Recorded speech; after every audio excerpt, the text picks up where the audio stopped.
1 जुलाई 2022 का दिन हमारे देश की न्याय प्रणाली का एक ऐतिहासिक दिन।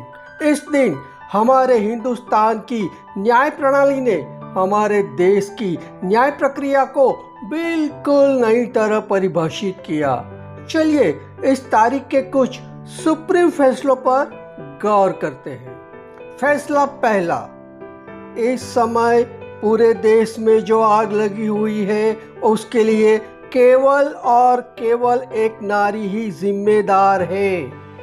फैसला 2, राजस्थान के उदयपुर में कन्हैयालाल की जो हत्या हुई है उसके लिए केवल और केवल एक नारी ही जिम्मेदार है।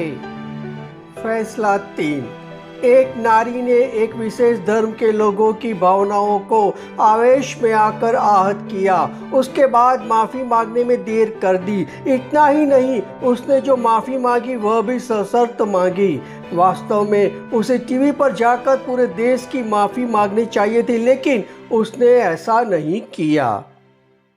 फैसला 4, वह नारी गुहार लगाती है कि उसकी जान को खतरा है। क्या उसकी जान को वास्तव में खतरा है या फिर वह खुद ही देश की सुरक्षा के लिए खतरा बनी हुई है। फैसला 5, आप अगर किसी राष्ट्रीय पक्ष की प्रवक्ता है तो आपको कोई भी बयान देने का अधिकार नहीं मिल जाता है। यह कुछ खास फैसले हैं हमारी न्याय प्रणाली के।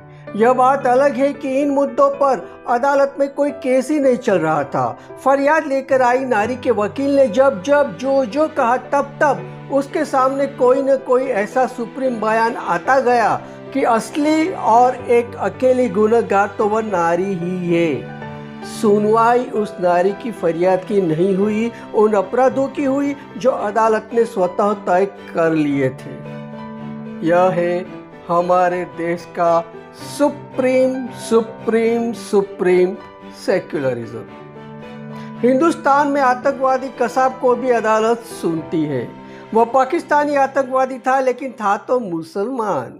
उसे भारत में न्याय पाने का पूरा हक था। मांगने पर उसे खाने के लिए कबाब तक मिल जाता था। टाइगर मेमन, जिसे कल सुबह फांसी दे जानी थी, उसके लिए भी आधी रात को सुप्रीम कोर्ट की बेंच बैठी थी। उसके केस में हर तरफ की सुनवाइयां पूर्ण हो चुकी थी, हर तरह की कानूनी प्रक्रिया पूरी हो चुकी थी, फिर भी सुप्रीम कोर्ट ने उसके केस को आधी रात में भी सुना था। बस हिंदुस्तान की एक नारी को नहीं सुना गया, बल्कि उसे बहुत कुछ सुनाया गया। आज इस देश में एक सुप्रीम फैसला आया है। इस फैसले ने इस देश की एक नारी को इस्लामिक आतंकवादियों, जिहादियों और जल्लादों की दया पर छोड़ दिया है। चलो सब साथ मिलकर बोलते हैं, जय हिंद।